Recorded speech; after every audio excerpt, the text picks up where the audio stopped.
प्रिया और प्रीतम के रस को रसास्वादन इनने सारे संसार को कराया। ये स्वामी हरदास जी महाराज श्री कृष्ण के कहने पे, बांके बिहारी लाल के कहने से और ललिता सखी जो उनकी सखीन में, अष्ट सखीन में प्रमुख ही, उनसे ये कही कि आप जाके या कलयुग में जो रस है, जो प्रिया प्रीतम बिहारी बिहारिन को रस है, जाको प्रकट करो। और तब वो ललिता सखी ने अवतार लियो स्वामी श्री हरदास जी महाराज के रूप में वृंदावन में। स्वामी हरदास जी महाराज के बहुत शिष्य भये। स्वामी हरदास जी महाराज संगीत के महान मर्मज्ञ, और उनके शिष्यन में बैजू बाबरा आपने नाम सुना होगा, तानसेन नाम सुना होगा, ये उनके शिष्य। तो बादशाह अकबर के जो नवरत्न है, यानी जो जैसे आज के समय में देखी जाए तो जो प्रधानमंत्री की कैबिनेट हो गए, मंत्रिमंडल हो गए, ऐसे ही तानसेन उनके मंत्रिमंडल में राजा टोडरमल, राजा मानसिंह, बीरबल, अब्दुल रहीम खान खाना, यही प्रकार से तानसेन बहुत बड़े संगीतज्ञ। और तानसेन के ये खासियत थी, वो इतने ऊंचे मर्मज्ञ संगीतज्ञ कि जा समय वो दीपक राग गाते तो दीपक जल जाते, और जब मेघ राग गाते अकबर के दरबार में तो बादल घुमड़ घुमड़ के आते और बरसात कर देते। जब वो पाषाण राग गाता तो जो पत्थर एक आए उनमें कंपन, वाइब्रेशन पैदा हो जाती। तानसेन के जब संगीत चमत्कार को देख के बादशाह अकबर बड़ा अचंभित होता। तो एक दिन मैंने तानसेन से पूछी, तानसेन भाई आप इतने अच्छे राग और रागनी गाते हो, ये तुमने किससे सीखा? ये हुनर तुम में कहां से आया? तानसेन बोला, जहांपना ये हुनर, ये संगीत मैंने अपने गुरु, अपने उस्ताद से सीखा। कौन है तुम्हारे उस्ताद? क्या नाम है उनका? कहाँ रहते हैं वो? बादशाह अकबर ने पूछी। तानसेन बोला, जहांपना मेरे गुरु, मेरे उस्ताद हैं स्वामी श्री हरदास जी महाराज, और वो वृंदावन में रहते हैं। अच्छा ठीक है, हम देखना चाहते हैं उनके संगीत के चमत्कार को, क्योंकि उन्होंने तुमको सिखाया है तो वो तो और भी ज्यादा लाजवाब होंगे। उनको तलब किया जाए, हमारा फरमान भेजा जाए वृंदावन। तानसेन बड़े संकोच में पड़ गया, क्योंकि उनके गुरु तो कहूँ जाते ना वृंदावन छोड़ के। तो बड़े संकोच में आके बादशाह से कही कि हुजूरे वाला, गुस्ताखी माफ हो, मैं कुछ कहना चाहता हूं। मैं तो आपके लिए संगीत गाता हूं, लेकिन मेरे जो उस्ताद हैं, मेरे जो गुरु हैं, वो किसी व्यक्ति विशेष के लिए नहीं, वो उस ऊपर वाले के लिए, वो अपने बांके बिहारी के लिए, अपने प्रिया प्रीतम के लिए संगीत गाते हैं। अच्छा तो वो यहाँ नहीं आएंगे? नहीं, यहाँ पर ना वो यहाँ नहीं आ सकते। ठीक है, क्योंकि अकबर के मन में तो ये थी ना कि संगीत का चमत्कार देखने की लालसा थी। तो उसने कहा ठीक है, अगर वो नहीं आ सकते तो हम उनके पास जाएंगे। ऐसा पहली बार हुआ अकबर के जीवन में भी, ये पहली बार चमत्कार हुआ, वरना उसने जिसको फरमान भेजा उसको अपने दरबार में उसने बुलवाया। पहली बार उसके मन में आई जब स्वामी हरदास जी का नाम सुना, ठीक है हम वृंदावन जाएंगे। वहां से फरमान वृंदावन आया कि हिंदुस्तान का बादशाह जलालुद्दीन अकबर वृंदावन आ रहा है, सारी तैयारियां हों। अभी कुछ साल पहले हमारे वृंदावन में राष्ट्रपति प्रणब मुखर्जी आए थे, तो 10-15 दिन पहले से ही तैयारियां शुरू हो गई। तो मार्ग बनाए गए, भाई हिंदुस्तान का बादशाह आ रहा है तो भाई मार्ग वगैरह सब दुरुस्त करे जाए, पर तैयारी चालू है। बहरहाल वो दिन भी आया जब पूरे लाभ लश्कर के संग में बादशाह अकबर वृंदावन की तरफ पधारो। और जो आज के समय जो अटल्ला चुंगी है, यहाँ से वृंदावन की निज सीमा, निज वृंदावन की सीमा प्रारंभ है। जाए तानसेन बोलो कि जहाँपना अब यहाँ से वृंदावन की सीमा प्रारंभ है जाए, अपने लाभ लश्कर को आप यहीं पर छोड़ दो। तो जो हाथी घोड़ा रथ वगैरह है वो सब वहाँ पर रोक दिए गए और वहाँ से पैदल जो है बादशाह अकबर और बाकी जितने भी अनुचर है काय सेक्रेटरी वगैरह वो सब जो है और धीरे चलते चलते चलते चलते निधवन राज जो आज भी मौजूद है वहाँ पहुँचे। अंदर खबर गई स्वामी जी महाराज के पास में कि हिंदुस्तान को बादशाह जलालुद्दीन अकबर आपसे भेंट करने के लिए आ रहा। तो स्वामी जी ने थोड़ा सा न एक संकोच करो और फिर बोले कि अच्छा ठीक है भाई, जो देश को बादशाह हुए राजा हुए वह में भगवान को विशेष तत्व हुए आदर करते हुए उन्होंने ठीक है बादशाह को आप अंदर ले आओ। बादशाह तानसेन और जाके खास अनुचरिकाएं वो सब वहाँ पहुँचे तो क्या देखे लता पता में से और बाकी नीचे एक रज की गद्दी बनाए के वहाँ पे एक बड़ा ही कृष्णगात बहुत ही कमजोर शरीर वाला एक संत बैठे हुए हो, एक फकीर बैठे हुए हो। तो बादशाह अकबर देख के नहीं है बड़ा दंग रहे वो क्या मेरे यहाँ को कैबिनेट मिनिस्टर और बाको उस्ताद ऐसे रह रहा है, मट्टी में रह रहा है, रज में रह रहा है। बैठ को बड़े संकोच के संग में अब क्या देखे कि वहां पे एक लता बाकी ऊपर एक गुदरी पड़ी भाई, गुदरी एक कपड़ा वो पड़ी भाई और वो लता बड़ी जोर से ऐसे कांप रही, वाइब्रेट कर रही। अचानक बादशाह की निगाह लता पे पड़ी। जब वो हिलती हुई देखी तो स्वामी जी महाराज स्वामी हरदास जी महाराज से बोलो ये क्या है? हुकुम सो देते भाई, क्योंकि मन में तो बाकी दुर्भावना आ गई कि ये तो कोई छोटो मोटो बाबा जी है यहाँ ले आयो तानसेन मुंह को। तो हुकुम सो देते हुए बोलो ये क्या है? तो स्वामी जी महाराज बोले अरे कछुरा है। अरे नहीं नहीं बताओ। जब दोबारा हुकुम सो देते भाई पूछी तो स्वामी हरदास जी महाराज बोले बादशाह जिस समय तुम्हारा संदेश मेरे पास आया बादशाह में मुंह को बड़ी जोर की जूड़ी चढ़ रही, बुखार आ रहा, मलेरिया कंपन है जाए ना शरीर में, तो मेरा शरीर कांप रहा।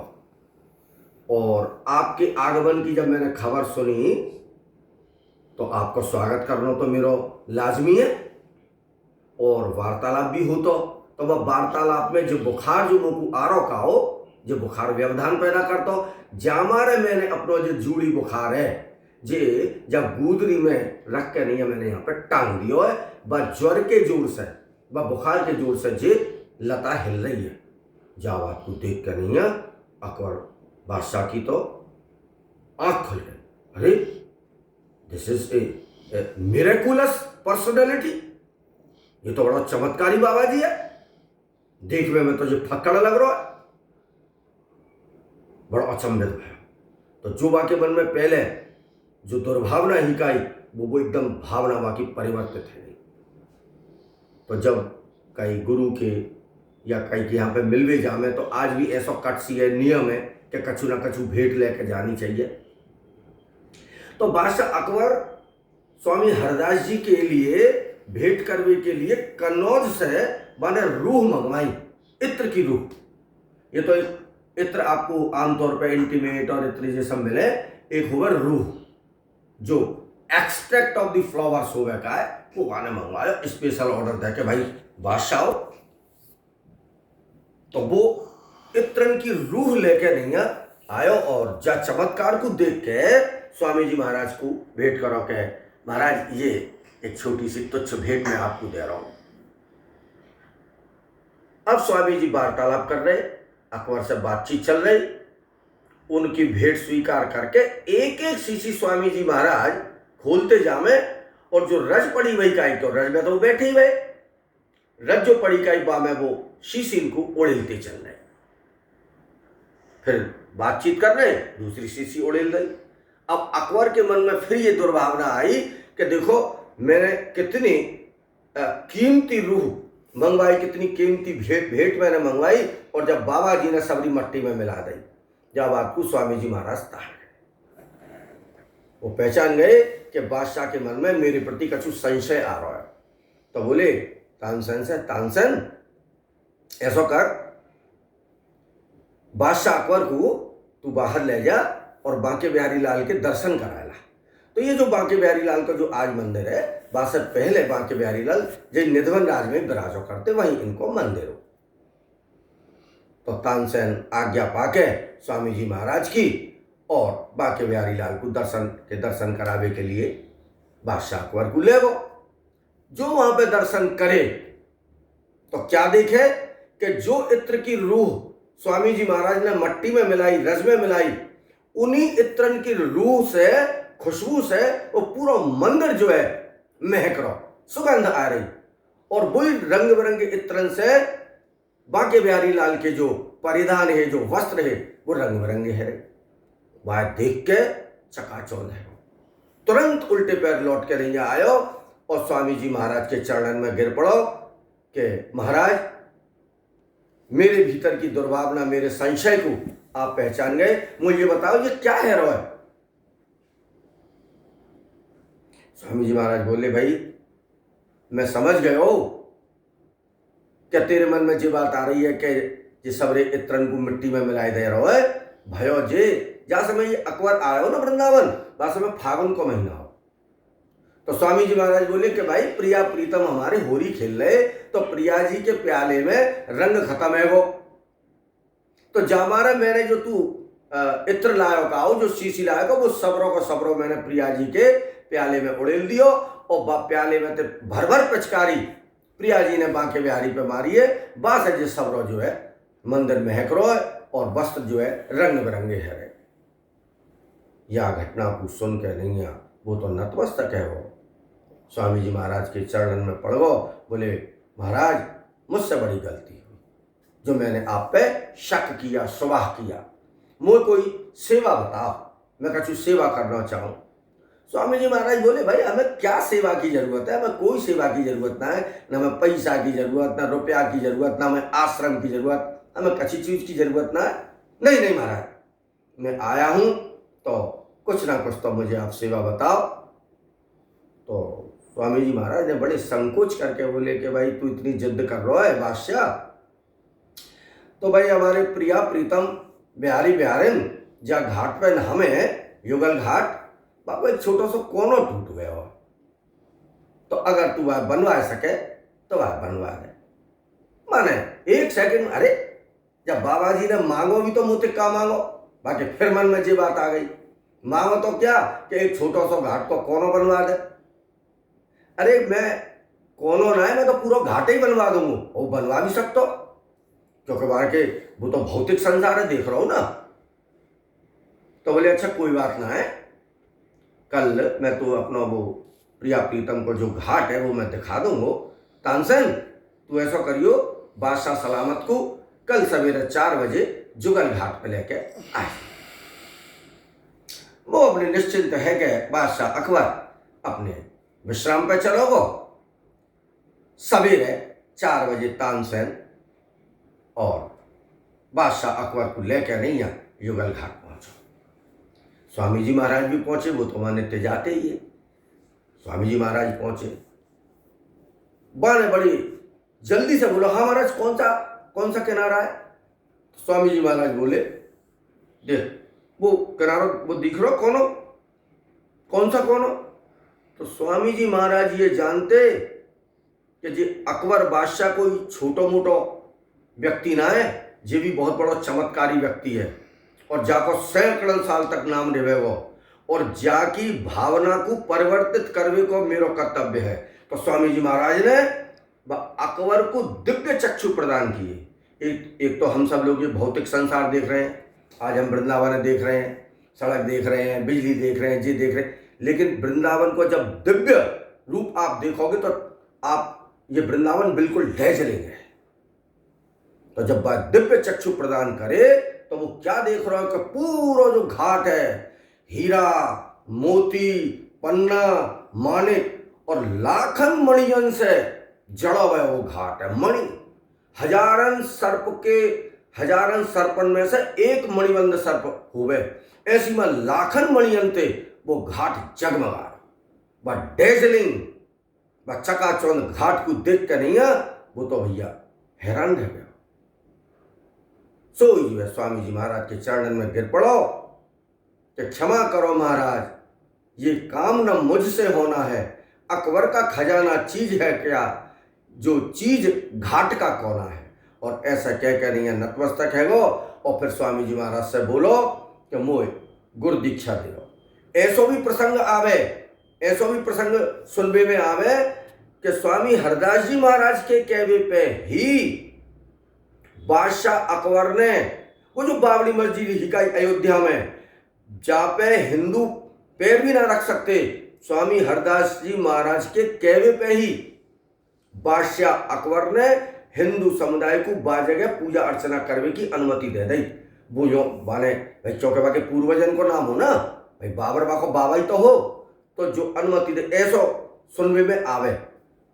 तो अंत में जो बादशाह अकबर है वो नतमस्तक है वो, और जो हिंदुस्तान में जो हमारे संत हिकाए उन सब के प्रति, और ये समकालीन संत हैं, संत कबीर, संत तुलसी, मीराबाई, दक्षिण में त्यागराजन, महाराष्ट्र में तुकाराम, नामदेव, गुजरात में जलाराम बापा, ये सब समकालीन संत हैं। जब हम हिंदी काव्य साहित्य को इतिहास पढ़ें तो वास्तव में भक्ति युग के नाम से हम जानो जाए।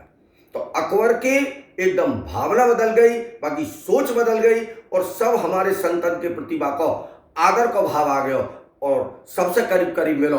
मैं अगली बार आपको सुनाऊंगा गोस्वामी तुलसीदास जी से कैसे मिलन भयो, बाकी भी मैं आपको घटना सुनाऊंगा। मेरे ये जो छोटा सा प्रसंग है आपको कैसा लगा आप मुझको जरूर बताइए। और भक्ति विलास के नाम से मेरा ये चैनल हम शुरू कर रहे हैं। समय समय पे ब्रज के भक्त, ब्रज के संत, पूरे भारत के संत, पूरा पश्चिम उत्तर दक्षिण के जो संत भयिकाएं उनके बारे में मैं आपको बताऊंगा, क्योंकि जीवन में भक्ति ही मुख्य है, और भक्ति में भी भगवत भक्ति सर्वश्रेष्ठ है। अगर आप भगवत भक्ति करोगे तो आपके अंदर मातृभक्ति भी आएगी, आपके अंदर पितृभक्ति भी आएगी, आपके अंदर मित्र भक्ति भी आएगी, आपके अंदर राष्ट्र भक्ति भी आएगी। तो भगवत भक्ति से आपको समस्त प्रकार की भक्ति प्राप्त हो जाएंगी। मेरा आपसे निवेदन है कि आपको ये मेरा वृत्तांत, ये प्रसंग कैसा लगा मुझको जरूर बताइए, और बांके बिहारी लाल की खूब सेवा करो मन से। अपने अपने घर में बांके बिहारी लाल के चित्रपट रखो, बांके बिहारी लाल की दंडवत करो, और प्रेम से बोलो कुंज बिहारी श्री हरदास विठ्ठल विपुल बिहारन दास। जय श्री राधे।